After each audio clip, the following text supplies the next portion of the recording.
Okay, hi, I'm James Semple. Thank you for joining everyone. I'm a solutions engineer for Mobify working in Europe. And today I'm going to talk about how Mobify's progressive mobile web solution is going to be able to double your mobile speed. So to begin with, it's important to discuss how we are measuring mobile speed to ensure that it best correlates with perceived user experience. And in the past, web page speed was typically measured using browser events because they were easy to measure. However, they don't necessarily map well to the user experience as we see it. So now we're typically looking at 4 different metrics to measure web speed. Time to first contentful paint is the time it takes the web page to react to a user action. So if this is slow, then the user may think their action wasn't received by the browser, and they may end up pressing buttons, for instance, multiple times. The time to the first meaningful paint is really the time to how long it takes to bring back useful, meaningful content. So this would include things such as navigation menus or, for instance, product listing information. However, we're just going to spend today looking at these 2 last ones. Firstly, time to interactive. How long does it take for the page to become usable? And time to task completion. How long does it take me to do specific tasks, such as browsing for an item, putting it in my basket? So first, let's take a look at time to first interaction. This really measures how long a user is having to wait with a page in an unusable or half-ready state. The first requirement we have is that the page content is now stable. It's not jumping around, loading new content, or changing layout, for instance. We've all experienced a situation where you think a page is loaded, trying to see the content, and suddenly an advert loads and it pushes your content down the screen or so on. The page is jumping around because of that. In technical terms, what we're waiting for is the DOM content loaded event to have fired. The second requirement is that the browser is now ready to respond to user input. And so that means that if you want to press, you can do that. If you want to press a button, if you want to type. And it means that the main browser thread isn't hanging or waiting for anything. So in this example, what we're going to do is see how this manifests in the real world. We're going to take a look at the performance of Amazon, who I think we all know has revolutionized online customer experience. And we're going to simulate using their site on a mobile device over a 3G network. We're going to measure that performance. So we're going to take a typical browser experience, and you can see on the left, and then on the right, you can see how we're going to record these results. Over the 3G network, it's very clear how long it takes to load the page elements, such as thumbnails, or for instance, in this case, the size menu.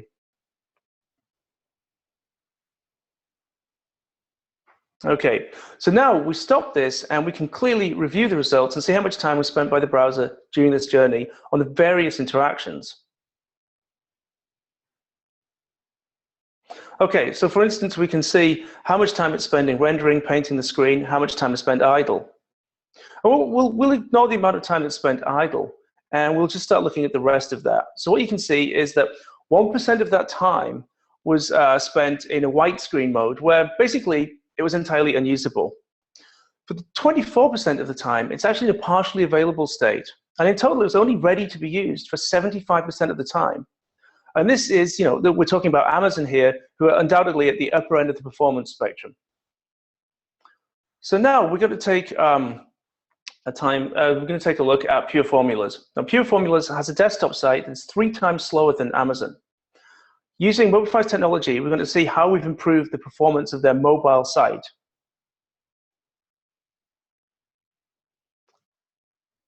And you can see, again, we're doing a similar performance on a 3G network, simulating a mobile browser. Okay, good.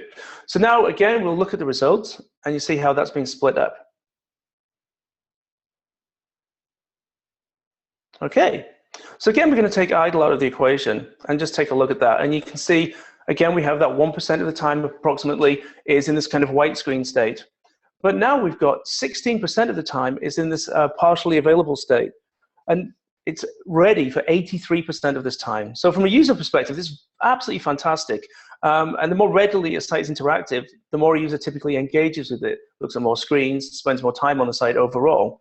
And this is because that time spent in this partially available mode slowly builds up as a user uses the site in terms of their frustration as they're waiting for the site to be interactive. So this is great. It's actually beating the performance of a site like Amazon. And again, let's just go back and look at that. A top-performing site like Amazon has 75% ready, and we had 83% from a site that's desktop site was 3 times slower than Amazon. So that's what time to interactive means. And again, it correlates to great user interaction. Let's take a look now at time to task completion. So this focuses on how long it takes a user to perform specific actions on the site. And as expected, this maps very closely to the values that retailers and businesses care about, such as conversion rates, repeat visitors, and customer lifetime value. Often we're looking at how long a user has available to complete these sites in the first place, complete these tasks in the first place. And so if the time to task completion is very rapid, it means people will interact with your mobile site when they have these mobile moments available. So in a traditional web page experience, we typically see this white screen. We make a request, we see the white screen situation in the middle, and then the page loads and shows. And the problem is in this middle screen here, we don't really know how long we're going to be waiting until that main page loads. The user really receives little to no feedback during that time. And this can be a frustration for users. Okay, so let's go and take a look at how this works in the progressive experience, the progressive loading approach. So now what we see in that middle screen is that the page instantly renders before it loads any remaining required content. And we'll show how it does that in a couple of screens from now. But what's important here is that the user's perception of speed is vastly improved.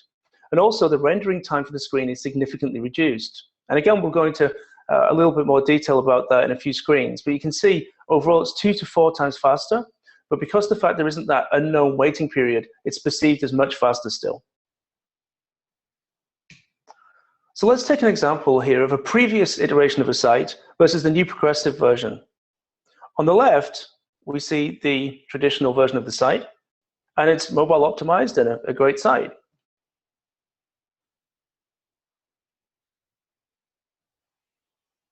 You can see that we're occasionally waiting, we're getting these white screens, but generally everything is loading fairly well.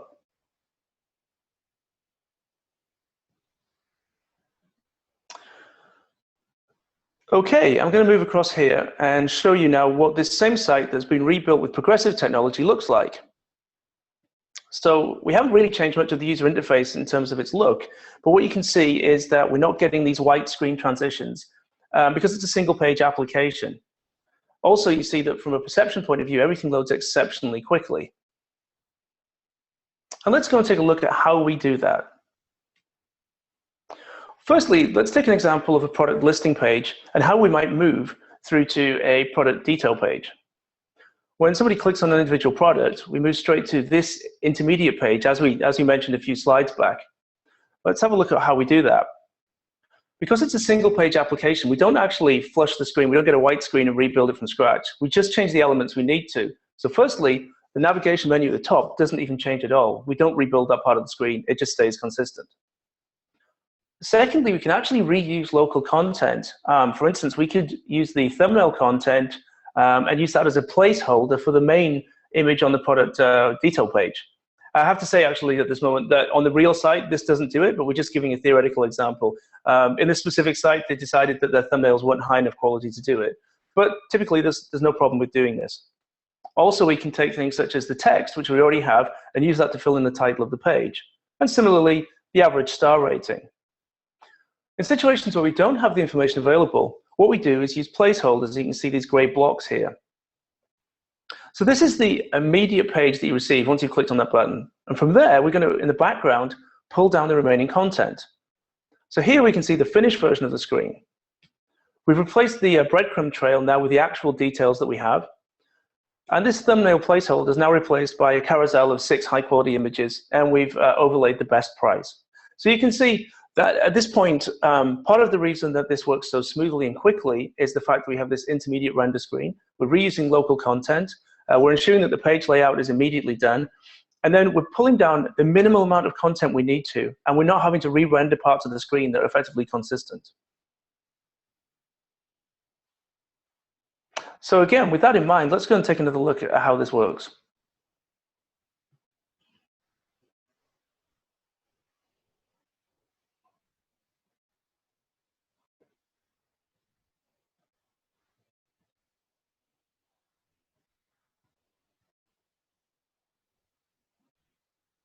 Okay. So what impact has this had? Well, we've seen that the revenue per visit has gone up 23%, the session conversion rate has gone up 14%. Average order value has gone up 9%, and the items per order have gone up 13%. And this is largely because the experience is so much better. People aren't deterred because they've got long waiting times. As we said earlier, the longer you spend this, if the time to interactive is long, it means people get increasingly frustrated the more time they spend on the site. And in that case, it means that people will eventually stop. They'll get tired of browsing through the site because it's taking too long for things to return. When the site is incredibly responsive like this, it means that they'll happily go through more pages. And we've seen that as well, increased number of pages per visit and increased overall time on the site.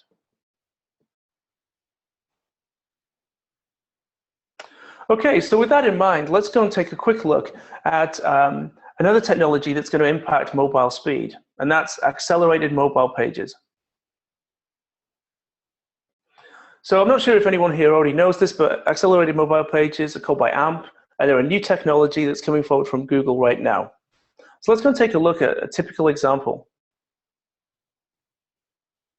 We're going to make a search. And then as it comes through, we're going to see the search results page. Now at the top, you see these AMP pages in this carousel. And this is where you may in the past have expected to have paid for advertising. At the moment, Google are heavily promoting these. And you can also see the speed of that as you go through to that page. And let's compare it to the non-AMP version of the page. Really, the difference in terms of time to load is incredibly fast in comparison. So what you're seeing at the moment is that speed and the SEO improvement because of the fact that your pages are going to be at the top of those page results. Now, at the moment, this is really only being used for informational sites, but we're going to start seeing this move forward into e-commerce sites. As an example, let's go and take a look at what eBay have been doing. And they've been optimizing what you might call leaf pages, so typically product detail pages or brand pages.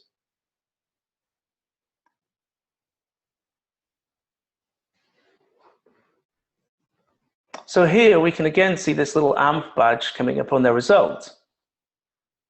And you can see the speed of this as it loads up. Really, really impressive. Again, you notice that the AMP pages at the top and have this great speed. So it's SEO and optimization because of speed. Now here we can see that the non-AMP pages are further down the results, and you can see the difference in the page speed to load. So AMP is going to eventually merge into progressive web and be part of a similar technology. And you can see that's going to give you the initial page to load, and on top of the other benefits that we've seen with progressive web apps for speed.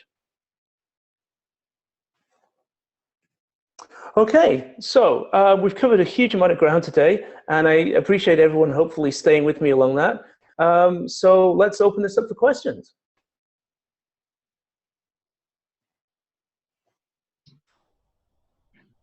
Great, thanks, James. I'll just give it a couple of seconds if anybody's got any questions. Again, just use the Q&A tab at the bottom of your screen to submit any. Looks like we've got a couple coming through now, so I'll get started. So the first question that we've had is, which companies are already using this technology? Okay, thank you, Catherine.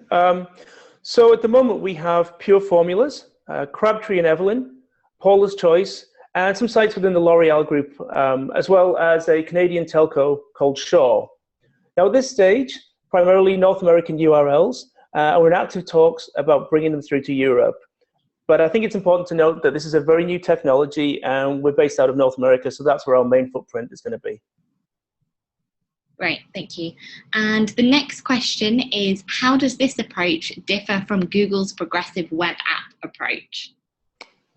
Right, okay, yeah, good question. I think the easiest way to look at this is that really Mobify mobile sites are progressive web apps, and we're partnered very, very closely with Google. So for example, this summer we presented at Google I/O in the US and presented one of our sites as an example progressive site. Great. And the next question is around implementation. So somebody's asked, how difficult is this to implement on my website? Okay, right, okay, so from their point of view, the integration from the retailer, their point of view, the integration required is very, very simple and lightweight. All they're going to be required to do is add a tag, and Mobify will take care of the rest. And typically, I would say a progressive web app is normally delivered within about 3 months. Okay. And the last question that's come through is, does this replace responsive web technology? Does this replace?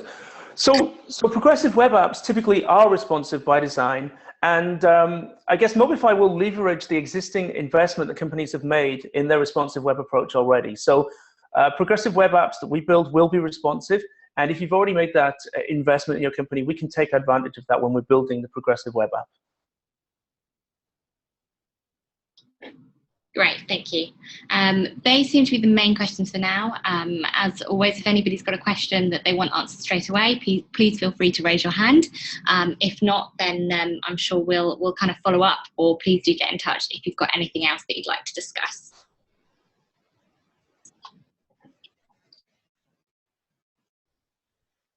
Okay, shall we wrap it up at that, Catherine? Yep, thank you very much, everybody, for your time. Thanks, everyone.